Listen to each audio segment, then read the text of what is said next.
कि जो 8 उपरस कौन कौन से हैं? गंधक, गैरिक, कासीस, फिटकरी जिसको हम लोग कांची बोलते हैं, स्फटिका बोलते हैं, हरताल, मनसिला, अंजन, कंकुष्ट, ये 8 उपरस है। अब बात यहाँ आती है कि 8 उपरस का नाम कैसे याद रखे जाए। मान लीजिए जिन लोगों ने तो ये श्लोक याद कर लिया उनको तो याद हो गया, लेकिन जिन्होंने याद नहीं किया उसके लिए क्या ट्रिक है, तो देखेंगे उपरस का ट्रिक। उपरस का ट्रिक क्या है कि जी जी काका हम अंजन करब। तो जैसे उपरस के दादा क्या बोले, कहानी है सुन लीजिए। उपरस के दादा बोले कि बेटा अंजन लगाओगी। उपरस को बोले कि बेटा अंजन लगाओगे।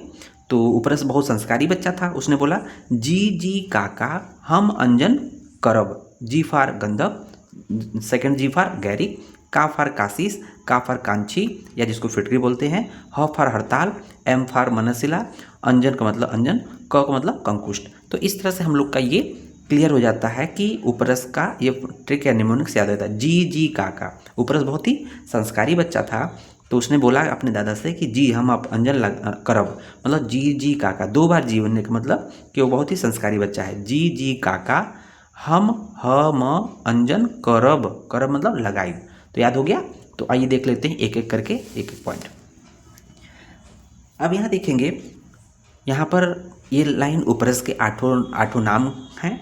यहाँ पर केमिकल नेम है, क्लासिकल नेम है, मीन्स संस्कृत नाम क्या है, इंग्लिश नेम है, केमिकल कंपोजिशन और फार्मूला। देखेंगे सबसे पहले गंधक।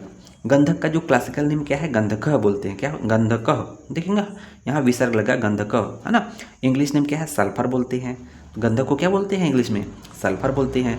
केमिकल कंपोजिशन और फार्मूला क्या होता है, सिंपल सल्फर को एस से प्रेजेंट करते हैं। उसके बाद देखेंगे गैरिक। दूसरे नंबर पे क्या है, गैरिक, जिसको हम लोग गेरू भी बोलते हैं, है ना। इसका कलर भी गेरुआ कलर का होता है, इसलिए गेरू बोलते हैं। और देखेंगे इसका क्लासिकल नेम क्या है, संस्कृत नाम क्या है, गैरिकः। इसमें भी विसर्ग लगा, गैरिकः, खाली गैरिक में गैरिकः लग गया। अगर मान लीजिए गैरिक को गैरिक भी लिख देंगे तो भी चलेगा, है ना।